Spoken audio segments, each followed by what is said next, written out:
ಯೋಗವಾಸಿನಿ ಕಾರ್ಯಕ್ರಮಕ್ಕೆ ಮತ್ತೊಮ್ಮೆ ಸ್ವಾಗತ ವೀಕ್ಷಕರೇ. ಈಗಾಗಲೇ ಹೇಳಿದ ಹಾಗೆ ಬ್ಯಾಕ್ ಪೇನ್ ಇತ್ತೀಚಿನ ದಿನದಲ್ಲಿ ಎಲ್ಲರನ್ನ ಕಾಡ್ತಾ ಇದೆ. ಅದಕ್ಕೆ ಕಾರಣಗಳು ಹಲವಾರು.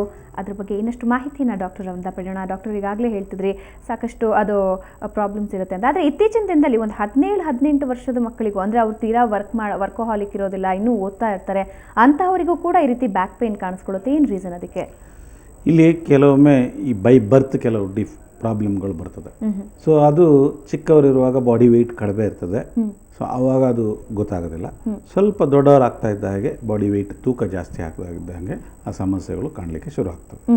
ಇನ್ನು ಕೆಲವು ಪ್ರಾಬ್ಲಮ್ಗಳು, ಉದಾಹರಣೆಗೆ ಸ್ಕೋಲಿಯೋಸಿಸ್ ಅಂತೇಳಿ, ಈ ಬೆನ್ನು ಮೂಳೆ ಹುರಿ ಬೆಂಡ್ ಆಗುವಂಥದ್ದು, ಸೈಡಿಗೆ ಬೆಂಡ್ ಆಗುವಂಥದ್ದು, ಅಥವಾ ಕೈಫೋಸಿಸ್ ಅಂತೇಳಿ ಎದುರುಗಡೆ ಬೆಂಡ್ ಆಗುವಂಥದ್ದು.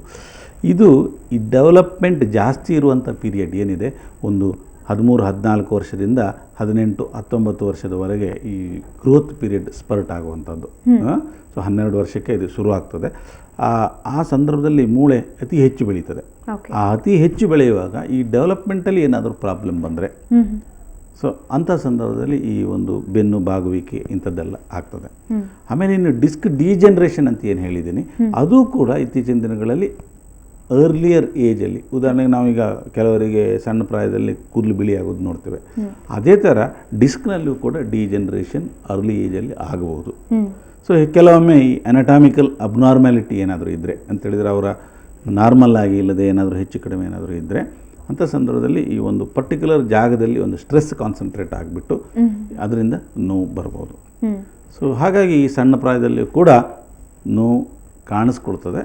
ಆದರೆ ಹೆಚ್ಚಾಗಿ ಈ ನೋವು ಕಾಣಿಸ್ಕೊಳ್ಳುವಂಥದ್ದು ಒಂದು 30-50-55 ವರ್ಷದ ಮಧ್ಯದಲ್ಲಿ, 25-30ರಿಂದ ಒಂದು 55 ವರ್ಷದ ಮಧ್ಯದಲ್ಲಿ, ಆ ಪ್ರಾಯದಲ್ಲಿ ಹೆಚ್ಚು ನೋವು. ಸೊ ಡಿಸ್ಕ್ ಮೇಲೆ ಅತಿ ಹೆಚ್ಚು ಒತ್ತಡ ಬೀಳೋದ್ರಿಂದ ಸಾಮಾನ್ಯವಾಗಿ ಬ್ಯಾಕ್ ಪೇನ್ ಬರುತ್ತೆ. ಆಮೇಲೆ ಇತ್ತೀಚಿನ ದಿನದಲ್ಲಿ ತುಂಬ ನಾವು ಕೇಳ್ಪಡ್ತಾ ಇರೋದಂದರೆ ಕ್ರ್ಯಾಕ್ ಮೂಡುತ್ತೆ ಆ ಮೂಳೆಗಳಲ್ಲಿ ಅಂತ. ಇದಕ್ಕೆ ಏನು ರೀಸನ್?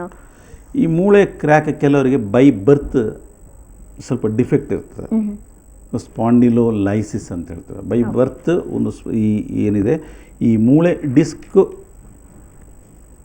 ಇಲ್ಲಿ ನಾನು ಸ್ಪೈನಲ್ ಕಾಲಮ್ ಬಗ್ಗೆ ಹೇಳ್ತಾ, ಇದು ವರ್ಟೆಬ್ರಾ, ಆಮೇಲೆ ಇದು ಡಿಸ್ಕ್ ಅಂತ ಹೇಳಿದೆ. ಇದು ಸಾಫ್ಟ್ ಇರುವಂಥ ಮೃದುವಾದಂಥ ಒಂದು ಅಂಗಾಂಶ. ಆದರೆ ಹಿಂದ್ಗಡೆ ಮೂಳೆ ಅಂಗಾಂಶ ಒಂದು ಅಟ್ಯಾಚ್ಮೆಂಟ್ ಇದೆ. ಅದು ವೆಯ್ಟನ್ನು ಟ್ರಾನ್ಸ್ಫರ್ ಮಾಡಲಿಕ್ಕೆ ಡಿಸ್ಕಿನ ಮುಖಾಂತರ ಸ್ವಲ್ಪ ವೆಯ್ಟ್ ಟ್ರಾನ್ಸ್ಫರ್ ಆಗ್ತದೆ, ಈ ಮೂಳೆ ಅಥವಾ ಜಾಯಿಂಟಿನ ಮುಖಾಂತರ ಕೂಡ ಟ್ರಾನ್ಸ್ಫರ್ ಆಗ್ತದೆ. ಈ ಟ್ರಾನ್ಸ್ಫರ್ ಆಗುವ ಜಾಗದಲ್ಲಿ ಒಂದು ಪಾರ್ಸ್ ಅನ್ನುವಂಥ ಒಂದು ಮೂಳೆಯ ಭಾಗ ಇದೆ. ಆ ಭಾಗ ಕೆಲವರಲ್ಲಿ ಹುಟ್ಟುವಾಗಲೇ ಅದು ಸ್ವಲ್ಪ ಬೈ ಬರ್ತ್ ಡಿಫೆಕ್ಟಿವ್ ಇರ್ತದೆ, ಅಂದರೆ ವೀಕ್ ಆಗಿರ್ತದೆ. ಸ್ವಲ್ಪ ವಯಸ್ಸಾಗ್ತಾ ಇದ್ದಾಗೆ, ದೇಹದ ತೂಕ ಜಾಸ್ತಿ ಆಗ್ತಾ ಇದ್ದಾಗೆ, ಸಣ್ಣ ಪುಟ್ಟ ಸ್ಟ್ರೆಸ್ ಆ್ಯಂಡ್ ಸ್ಟ್ರೈನ್ ಬಂದಾಗ ಅದು ಬ್ರೇಕ್ ಆಗುವಂಥ ಚಾನ್ಸಸ್ ಇದೆ. ಅದಕ್ಕೆ ಸ್ಪಾಂಡಿಲೋಲೈಸಿಸ್ ಅಂತ ಹೇಳ್ತೀವಿ ನಾವು. ಆ ಸಂದರ್ಭದಲ್ಲಿ ಅದನ್ನು ಯಾವುದು ರೆಕಗ್ನೈಸ್ ಮಾಡೋದು ಹಾಗೆ ಬಿಟ್ಟರೆ, ಸ್ಪಾಂಡಿಲೋಲಿಸ್ಥೆಸಿಸ್ ಅಂತ ಹೇಳಿದರೆ ಮೂಳೆ ಜಾರುವಿಕೆ, ಒಂದರ ಮೇಲೆ ಒಂದು ಜಾರುವಂಥ ಒಂದು ಇದಾಗ್ತದೆ. ಸ್ಪಾಂಡಿಲೋಲಿಸ್ಥೆಸಿಸ್ ಅಂತ ಹೇಳ್ತೇವೆ. ಅಂಥ ಸಂದರ್ಭದಲ್ಲಿ ಸರ್ಜರಿಯಿಂದ ಮಾತ್ರ ಅದನ್ನು ಸಂಪೂರ್ಣವಾಗಿ ಸರಿ ಮಾಡಲಿಕ್ಕೆ ಸಾಧ್ಯ. ಅಂದರೆ ಸಂಪೂರ್ಣ ಸರ್ಜರಿಯಿಂದ ಸಾಧ್ಯ ಇದೆ ಅದನ್ನು ಸರಿ ಮಾಡೋದಕ್ಕೆ. ಓಕೆ, ಇವಾಗ ಬ್ಯಾಕ್ ಪೇನಿಗೆ ಸಾಮಾನ್ಯವಾಗಿ ಯಾವೆಲ್ಲ ರೀತಿ ಟ್ರೀಟ್ಮೆಂಟ್ಸ್ ಇದೆ? ಬ್ಯಾಕ್ ಪೇಯ್ನು ಮೂಲ ಕಾರಣ ಏನು ಅನ್ನುವಂಥದ್ದು ನೋಡ್ಕೋಬೇಕು. ಮೂಲ ಕಾರಣ ನೋಡಬೇಕಿದ್ರೆ ನಾವು ಮೊದಲು ಎಕ್ಸ್ರೇ ತೆಗಿತೇವೆ. ಆದರೆ ಇಲ್ಲಿ ಕೂಡ ಹಲವಾರು ತಪ್ಪುಗಳು ನಡೀತದೆ. ಏನಂತ ಹೇಳಿದರೆ, ಮಲಗಿಸಿ ಎಕ್ಸ್ರೇ ತೆಗೆಯುವಂಥದ್ದು, ಅಥವಾ MRI ಸ್ಕ್ಯಾನ್ ಏನಿದೆ, ಈ ಒಂದು ಸ್ಕ್ಯಾನಿಂಗ್ ಮಾಡುವಂಥದ್ದು, ಅದನ್ನು ಕೂಡ ಮಲಗಿಸಿ ಮಾಡುವಂಥದ್ದು. ಅದರ ಬದಲಿಗೆ ನಾವು ನಿಂತ್ಕೊಂಡು ಎಕ್ಸ್ರೇ ಮಾಡುವಂಥದ್ದು, ನಿಂತ್ಕೊಂಡು ಈ ಒಂದು ಸ್ಕ್ಯಾನಿಂಗ್ ಮಾಡುವಂಥದ್ದು ಮಾಡಿದರೆ ಆವಾಗ ಎಕ್ಸಾಕ್ಟ್ಲಿ ಏನು ಪ್ರಾಬ್ಲಮ್ ಇದೆ ಅಂತ ಗೊತ್ತಾಗ್ತದೆ. ನಾನು ಮೊದಲೇ ಹೇಳಿದಾಗೆ ಸ್ಪೈನಲ್ ಕಾಲಮ್ ಅಂತ ಹೇಳಿದ್ರೆ ಮೂಳೆ ಮತ್ತು ಮೃದು ಅಂಗಾಂಶ ಡಿಸ್ಕ್. ಹಾಗೆ ಮಲಗಿದಾಗ ಏನಾಗ್ತದೆ, ಈ ಡಿಸ್ಕಿನ ಮೇಲೆ ಒತ್ತಡ ಬರೋದಿಲ್ಲ. ಹಾಗಾಗಿ ಅದು ಯಾವ ರೀತಿ ಎಷ್ಟು ವೀಕ್ ಆಗಿದೆ ಅನ್ನೋದು ನಮಗೆ ಗೊತ್ತಾಗೋದಿಲ್ಲ. ಒತ್ತಡ ಬಂದಾಗ ಮಾತ್ರ, ಕೂತ್ಕೊಂಡಾಗ ಅಥವಾ ನಿಂತ್ಕೊಂಡಾಗ ಏನಾಗ್ತದೆ, ದೇಹದ ತೂಕ ಅದರ ಮೇಲೆ ಬೀಳ್ತದೆ, ಒತ್ತಡ ಬರ್ತದೆ.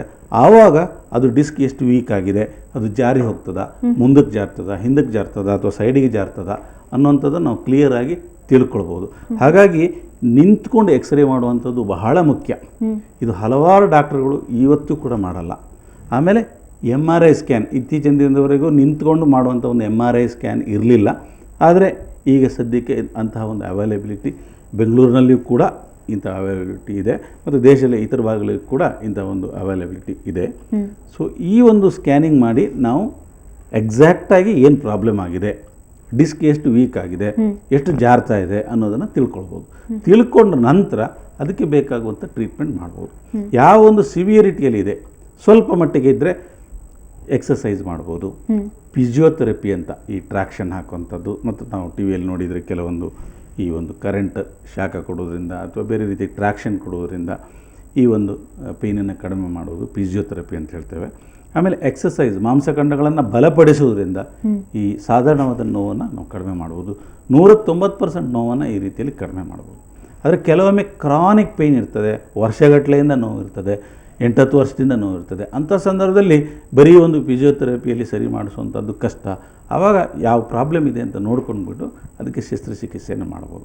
ಇನ್ನು ಕೆಲವೊಮ್ಮೆ ಡಿಸ್ಕ್ ಪ್ರೊಲ್ಯಾಪ್ಸ್ ಹೆಚ್ಚು ದಿವಸದಿಂದ ಇರುವುದಿಲ್ಲ, ಕೇವಲ 1 ತಿಂಗಳು 2 ತಿಂಗಳಿಂದ ನೋವು ಇರ್ತದೆ. ಡಿಸ್ಕ್ ಪ್ರೊಲ್ಯಾಪ್ಸ್ ಆಗಿದೆ, ತುಂಬ ಜಾರ್ಕೊಂಡಿದೆ, ಅಂಥ ಸಂದರ್ಭದಲ್ಲಿ ಶಸ್ತ್ರಚಿಕಿತ್ಸೆ ಮಾಡೋದು ಉತ್ತಮ.